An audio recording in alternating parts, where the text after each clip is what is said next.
하나님께서 오늘 우리에게 주시는 말씀은 마태복음 18장 21절에서 35절까지 말씀입니다. 마태복음 18장 21절에서 35절까지 말씀 우리 한 절씩 교독하도록 하겠습니다. 21절 말씀 제가 먼저 봉독합니다. 그때 베드로가 나와 이르되 주여, 형제가 내게 죄를 범하면 몇 번이나 용서하여 주리이까? 7번까지 하오리이까? 내게 이르노니 7번뿐 아니라 7번을 70번까지라도 할지니라. 그러므로 천국은 그 종들과 결산하려 하던 어떤 임금과 같으니 결산할 때에 10,000달란트 빚진 자 하나를 데려오매 갚을 것이 없는지라 주인이 명하여 그 몸과 아내와 자식들과 모든 소유를 다 팔아 갚게 하라 하니 그 종이 엎드려 절하며 이르되 내게 참으소서 다 갚으리이다 하거늘 그 종의 주인이 불쌍히 여겨 놓아 보내며 그 빚을 탕감하여 주었더니 그 종이 나가서 자기에게 100데나리온 빚진 동료 한 사람을 만나 붙들어 목을 잡고 이르되 빚을 갚으라 하매 그 동료가 엎드려 간구하여 이르되 나에게 참아주소서 갚으리이다 하되 허락하지 아니하고 이에 가서 그가 빚을 갚도록 옥에 가두거늘 그 동료들이 그것을 보고 몹시 딱하게 여겨 주인에게 가서 그 일을 다 알리니 이에 주인이 그를 불러다가 말하되 악한 종아, 내가 빌기에 내가 내 빚을 전부 탕감하여 주었거늘 내가 너를 불쌍히 여김과 같이 너도 내 동료를 불쌍히 여김이 마땅하지 아니하냐 하고 주인이 노하여 하도록 그를 옥졸들에게 넘기니라. 함께 보겠습니다. 너희가 각각 마음으로부터 형제를 용서하지 아니하면 나의 하늘 아버지께서도 너희에게 이와 같이 하시리라. 아멘. 오늘 본문의 말씀의 주제는 우리가 신앙생활하면서 아마도 가장 어렵다라고 느끼는 그러한 주제일 것인데 바로 용서라는 주제입니다.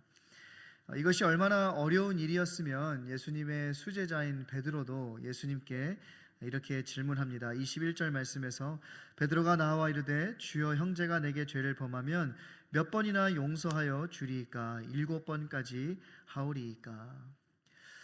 우리야 답을 알고 나서 이 말씀을 대하고 이 질문을 듣기 때문에 참 수제자답지 못한 질문이다라고 이야기할 수 있을지는 모르겠지만 베드로가 7번까지 용서해야 합니까? 라고 했던 이 질문은 사실은 굉장히 관대한 제안을 했던 것이었습니다. 왜냐하면 당시에 랍비들은 3번까지만 용서하라고 가르쳤기 때문에 7번을 용서한다라는 것은 엄청난 인내심을 요구한 것이라고 이야기할 수 있습니다. 그래서 베드로도 이 정도면 수제자로서의 체면을 세울 수 있지 않을까? 이 정도 용서한다고 하면 예수님도 나에게 칭찬해 주지 않으실까라는 그러한 기대감을 가지고 있었을 것이에요. 그런데 예수님께서 이렇게 대답하세요. 22절 말씀에 보면 예수께서 이르시되 내게 이르노니 7번뿐 아니라 7번을 70번까지라도 할지니라. 자, 그러면 아마도 이 계산이 빠르신 분들은 7번씩 70번을 하라고 했으니까 7 곱하기 70 해서 490번까지만 용서하면 되는 거죠 라고 생각하면서 내가 용서해야 될 사람이 누구지? 그래서 그 사람을 떠올리면서 내가 그 사람을 몇 번 용서했는지 이렇게 세기 시작합니다. 그런데 이 말씀은 우리가 그 사람을 얼만큼 용서했는지 490번까지 횟수를 계산하라는 말이 아니라 끝까지 무제한적으로 용서하라는 말입니다. 대부분의 사람들은 다른 사람들이 자신에 대해서는 관대하기를 기대하면서도 자기 자신은 다른 사람들에게 관대하지 못하라는 것을 쉽게 발견하게 됩니다. 그러나 주님께서 우리에게 원하시는 것은 나 자신에게 뿐만이 아니라 다른 사람에게도 늘 관대한 자세로 대하기를 원하신다는 것을 가르쳐 주신 것이에요. 이 용서하다라는 그 말의 원어적 의미는 보내버린다라는 의미가 있습니다. 즉 우리의 기억을 보내버리는 것, 이것이 진정한 용서의 의미라는 것이에요. 여러분 생각해보면 그렇지 않습니까? 우리가 용서하기 어려운 그 사람을 용서하지 못하는 그 이유는 그 사람이 나한테 했던 말들, 그 사람이 나한테 했던 그런 행동을 기억하기 때문에 우리가 그때만 생각하면 열이 차오르기 때문에 진정으로 우리가 용서하기가 어려운 것이죠. 내가 용서해야지, 용서해야 하는 것을 알죠. 왜 이 자리에 계신 분들이 용서해야 한다는 것을 모르겠습니까? 다 아실 거예요. 하지만 이것이 자꾸 생각이 나기 때문에 우리가 진정으로 용서하기가 어려운 것이죠. 근데 여러분, 대부분의 경우에 그 사람은 자신이 한 말이나 행동을 기억하지 못합니다. 그러니 결국에는 그 기억 속에 나 자신을 묶어두고 혼자 분노하고 괴로워하는 것이죠. 내가 괴로워하는 만큼 그 사람은 그렇게 그 상황에 대해서 괴로워하지 않는다라는 거예요. 그래서 이사야 43장 25절에 보면 하나님께서도 이스라엘의 죄를 보시며 이렇게 말씀하세요. 나 곧 나는 나를 위하여 내 허물을 도말하는 자니 내 죄를 기억하지 아니하리라. 하나님께서도 우리의 죄를 기억하지 아니하겠다라고 말씀해 주셨다라는 겁니다. 그런데 우리 주님께서는 단지 저들의 죄를 기억하지 아니하셨을 뿐만 아니라 마태복음 26장에 보면 이 베드로가 주님을 믿지 않는다라고 모른다고 부인하고 3번이나 부인하고 저주하고 맹세까지 했지만 주님께서는 그를 용서하는 데서 멈추지 않으셨어요. 베드로를 용서해 주셨을 뿐만이 아니라 그를 다시 제자로 받아들이시고 그에게 중요한 직책을 맡기시기까지 했습니다. 여러분, 이것이 우리가 본받아야 할 진정한 용서의 모델입니다. 단순히 그냥 기억에서 없애버리는 것이 아니라 나쁜 기억은 떠나보내고 다시 교제를 회복하여 함께 동참할 수 있는 그 순간까지, 그 지점까지 갈 수 있어야 한다라는 것이에요. 이러한 용서에 대한 가르침을 주시기 위해서 오늘 예수님께서는 한 비유를 들려주십니다. 이 어떤 임금에게 한 종이 10,000달란트 빚을 지었어요. 1달란트가 6,000데나리온이고 1데나리온이 하루에 일한 그 품삯이라고 생각해 봤을 때 이 10,000달란트는 엄청난 금액입니다. 아마 평생을 일해도 갚을 수 없는 그러한 금액이었을 거예요. 이러한 큰 돈을 그 종은 갚을 길이 없었습니다. 자신의 모든 것을 다 팔아도 갚을 수가 없는 그러한 금액이었어요. 그래도 목숨만은 건져달라고 이 임금에게 자신의 죄를 용서해달라고 자기가 어떻게든 이거를 갚겠다고 그 용서를 구하며 선처를 구합니다. 그리고 엎드려 비는 거예요. 임금님, 한 번만 용서해주세요. 제가 어떻게 해서든 제가 무엇을 가진 모든 것을 팔고 열심히 일해서라도 이것을 다 갚겠습니다 라고 선처를 구하게 된 것이죠. 그러자 그 임금은 그 종을 불쌍히 여겨서 그 많은 금액의 빚을 다 탕감해 줍니다. 엄청난 은혜죠. 그런데 이 종이 나가서 이제 너무 기쁜 나머지 막 이제 나갔는데 자신에게 100데나리온이라는 빚을 진 동료를 만나게 됩니다. 한 데나리온이 그 한 하루 일한 것을 하루의 품삯이라고 말씀드렸는데 100데나리온은 100일치를 일한 그러한 금액이죠. 사실은 이 100데나리온이 되는 금액도 굉장히 큰 돈입니다. 하지만 지금 본인이 탕감받은 금액이 얼마죠? 10,000달란트예요. 10,000데나리온도 아니고 10,000달란트라는 겁니다. 그런데 이 돈을, 이 100데나리온을 빚진 그 동료를 보면서 그 동료의 멱살을 잡고 너 내 돈 언제 갚을 거야? 라고 협박을 하게 됩니다. 그러자 이 동료도 이 종이 했던 그 모습 그대로 그에게 엎드려 선처를 구합니다. 용서를 구합니다. 내가 이것을 어떻게 갚겠으니 용서해달라고 방금까지 자기가 했던 그 모습 그대로 이 종에게 엎드리게 됩니다. 방금 전까지 자신의 모습과 너무나도 똑같은 상황이었죠. 그렇다면 자신의 그 모습을 기억하며 용서해 주어야 되는 것이 당연한 일 아니었겠습니까? 그럼에도 불구하고 그는 임금과는 다르게 반응해요. 동료를 용서하지 않습니다. 심지어 그를 옥에 가두게 돼요. 그런데 이 사실이 임금에게 들리게 되고 그 임금이 이 종을 다시 불러들여서 아니 야, 너 내가 어떻게 이렇게 큰 빚을 탕감해 주었는데 어떻게 이렇게 할 수 있냐? 너의 동료에게 똑같이 너도 이 빚을 탕감해 줘야 하는 거 아니냐라고 책망을 합니다. 그리고 그에게 다시 그 빚을 갚도록 하고 옥에 가두어 버리게 되죠. 여러분, 이 비유가 우리에게 주시는 그 메시지가 무엇이냐면 이 형제를 용서하지 못하는 그러한 사람은 자신이 하나님께 얼마나 큰 용서를 받았는지를 깨닫지 못하는 사람이라는 사실을 말씀해 주고 있는 것이에요.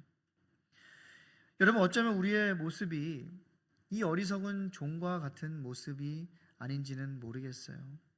우리가 도저히 갚을 수 없는 그러한 죄의 대가를 하나님께 탕감받았음에도 불구하고 여전히 나에게는 그 조그만 상처를 준 사람을 기억하며 분노하고 미워하고 무슨 일에든지 함께 동참하지도 않고 함께 서로 팔을 나누어 대적하고 있는 건 아닌지, 그로 인해서 나 자신을 괴롭게 하고 늘 미움과 분노 가운데 살면서 이 복음의 생명력을 조금 더 경험하지 못하고 공동체를 무너뜨리는 그러한 삶을 살아가고 있는 건 아닌지, 또 그러한 감정의 노예가 돼버려 괴로운 마음을 가지고 살고 있는 것은 아닌지. 제가 아는 한 집사님께서 저에게 나누어 주셨던 그러한 이야기입니다. 이분이 교회에서 봉사를 하다가 어떤 분과 이제 마음이 맞지가 않아서 이 관계가 틀어지게 되었어요. 근데 이제 관계가 조금씩 틀어지기 시작하니까 뭐 만나서 회의를 하고 뭘 만날 때마다 자꾸 다투게 되는 거예요. 나중에는 그 사람의 의견이 마음에 드는 것이 아니라 그냥 그 사람이 말했다는 것 자체만으로 싫어서 그냥 무조건 반대를 하는 겁니다. 그러다 보니 당연히 관계가 깨질 수밖에 없게 되는 것이죠. 근데 나중에는 이 사람을 보는 것만도 힘든 거예요. 그냥 같은 공간에 있는 것도 힘든 겁니다. 그래서 교회에서 지나가다가 그 사람을 보면 이렇게 돌아서 딴 데로 가기도 하고, 괜히 이제 지나가다가 그 사람을 보게 되면 다른 사람 만나서 반갑게 인사하는 척하고, 그 다음에 같은 예배실에서 예배를 드리고 있는데 저쪽에서 예배를 드리고 있는 모습을 보면 그렇게 그 모습이 너무나도 가식적으로 보여서 이 예배가 은혜가 되지 않는다라는 이야기를 듣게 되었습니다. 그러던 어느 날 이 집사님께서 이 성찬식을 하면서 이 떡과 잔을 받는데 문득 이러한 생각이 들었대요. 아니, 내가 하나님께 이렇게 큰 죄를 용서를 받았는데 예수님께서는 내 죄를 용서해 주시기 위해서 십자가에서 죽기까지 순종해 주셨는데, 그리고 나를 죽기까지 그렇게 사랑해 주셨는데, 내가 주님께 지은 죄보다 더 큰 죄를 이 사람이 나한테 진 것도 아닌데 나는 왜 이 사람을 왜 이렇게까지 용서하지 못하는 걸까? 그래서 주님 앞에 성찬을 대하는 자신의 모습이 너무나도 부끄러워서 하나님께 너무나도 죄송해서 눈물로 회개하며 그 성찬을 받았다라고 합니다. 그리고 그 위에 용기를 내서 그분에게 먼저 가서 자신의 잘못을 인정하고 용서를 구했어요. 그러자 그분이 울면서 자기도 너무 미안하다고, 사실은 먼저 가서 이야기를 하고 싶었는데 그러한 용기가 생기지 않았다고, 그렇게 이야기하면서 먼저 다가와줘서 고맙다라고 이야기하면서 두 분이 화해를 하게 되었습니다. 근데 그 이후에 이 집사님이 한 말이 참 명언이었어요. 목사님, 내가 용서를 하고 나니까 너무 마음이 편해졌습니다. 그리고 한 번이 어렵지 이 용서를 통한 은혜를 경험하고 나니까 이제는 누군가를 마음에 받아들이고 그 사람을 이해하고 또 그 사람을 용서하는 것이 조금은 편해졌습니다 라는 이야기를 하셨어요. 그 이후로 참 주위의 분들과 얼마나 선한 관계를 유지하면서 교회를 열심히 섬기셨는지 모르겠습니다. 그렇습니다. 누군가를 용서하는 일은 말처럼 쉬운 일이 아니에요. 너무나도 힘든 일입니다. 뼈를 깎는 아픔이 있을 수도 있고요, 차오르는 그 분노를 억눌러야 할 수도 있고요, 때로는 내가 억울함을 참아야 할 수도 있고요, 자존심을 죽여야 할 수도 있고, 먼저 손을 내미는 용기가 필요하기도 합니다. 한 사람을 용서하기 위해서는 많은 노력과 용기와 인내가 필요하다라는 말이기도 합니다. 그래서 주님께서 우리에게 성령이 하나 되게 하신 것을 힘써 지키라 라고 말씀하신 거예요. 여러분, 이것이 힘든 일이 아니라고 한다면 성령께서 하나 되게 하신 것을 그냥 열심히 지켜라, 잘 지켜라 라고 이야기하셨을 텐데, 힘써 지키라 라는 이 말은 그만큼의 노력이 필요하다라는 사실을 말씀해 주고 있는 거예요. 여러분 안에도 어쩌면 여전히 마음에 붙들고 있는 사람이 있을 수도 있습니다. 이름만 들어도, 얼굴만 보아도 마음이 불편해진 사람이 있을 수도 있어요. 그 사람이 나에게 행한 일들, 기억들, 억울함, 상처, 배신감과 같은 그러한 감정들은 쉽게 사라지지 않습니다. 그렇기 때문에 우리의 의지로는 누군가를 용서하기는 매우 어려운 일이에요.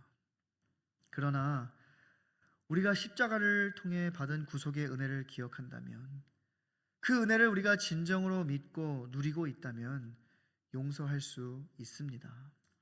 물론 힘들죠. 물론 어렵죠. 그러나 복음은 우리는 이미 그 어떠한 것으로도 갚을 수 없는 큰 은혜를 받은 자라고 말합니다.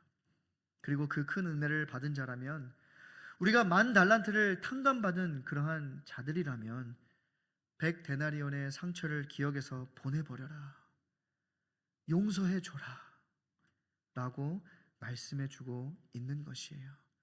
그리고 단순히 용서해줘라 끝나는 것이 아니라 사랑해줘라, 품어줘라, 함께해라, 이렇게 말씀해주고 있다라는 겁니다. 여러분, 이것이 복음이에요. 우리는 도저히 용서받지 못할 큰 죄를 지었음에도 불구하고 주님께서는 우리를 용서해 주셨어요. 그리고 그 용서의 모습을 본받아 우리도 우리의 형제의 허물을 조건 없이 용서해 주어야 함을 가르쳐 주셨습니다. 용서는 내 의지만으로는 하기가 어려운 일이에요. 오늘 이 말씀을 들었으니 내가 가서 오늘 용서해야지, 이렇게 해서 쉽게 용기가 생기지 않습니다. 그러나 비록 나는 용서할 준비가 되어 있지는 않았지만 제가 받은 은혜를 기억하며 그 말씀에 순종하겠습니다, 이러한 결단으로 나아갈 때에 하나님께서는 그 가운데 은혜를 허락해 주실 줄로 믿습니다. 교회가 하나 되기 위해서 반드시 필요한 조건은 용서입니다. 가정이 회복되기 위해서 가장 필요한 조건은 용서예요. 내 영혼이 평화를 누리고 자유함을 누리기 위해 필요한 것도 용서입니다.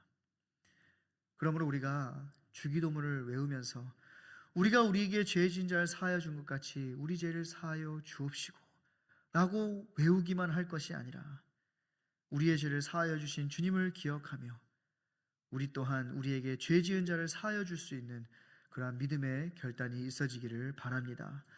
오늘 이 기도의 시간 우리 함께 십자가 앞에 서기를 원합니다.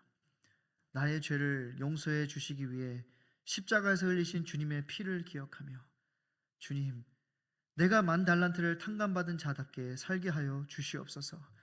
아무런 조건 없이, 어떠한 제한도 없이 나를 사랑해 주시고 용서해 주신 그 주님의 은혜를 기억하며 살게 하여 주시옵소서. 미움과 분노로 가득 찬 그러한 마음이 우리 가운데 있다면 주여, 이 시간 우리의 마음을 풀어주시고 회복을 허락하여 주시옵소서.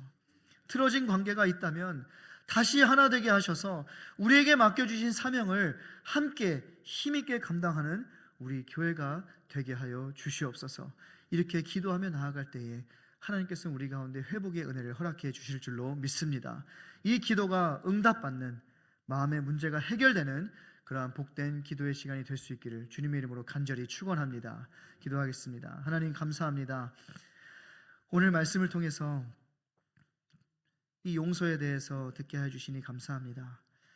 하나님께서 우리를 용서하신 것처럼 하나님, 우리도 우리에게 잘못을 행한 사람들을 기억하며 내가 그 사람을 몇 번 용서해 줘야 되겠다 생각하는 것이 아니라 정말 한없이 우리를 용서해 주신 그 주님의 모습을 본받아 우리도 조건 없이, 제한 없이 그들을 용서하고 또 사랑할 수 있는 그러한 담대한 믿음을 우리 가운데 허락하여 주시옵소서.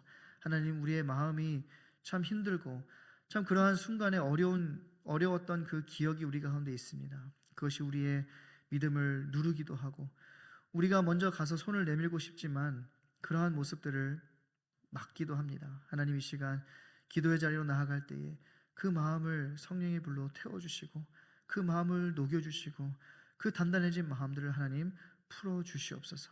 그리하여서 우리 가운데 회복이 있게 해주시고 무엇보다 내 영혼이 평안을 누리고 주님 안에서 자유함을 누리는 그러한 은혜가 우리 가운데 있게 하여 주시옵소서. 하나님, 내가 먼저 그 사람이 되기를 원합니다. 그 한 사람, 먼저 나가서는 그 한 사람, 하나님, 그 한 사람이 우리가 되게 하여 주시옵소서. 감사하며 예수님의 이름으로 기도합니다. 아멘.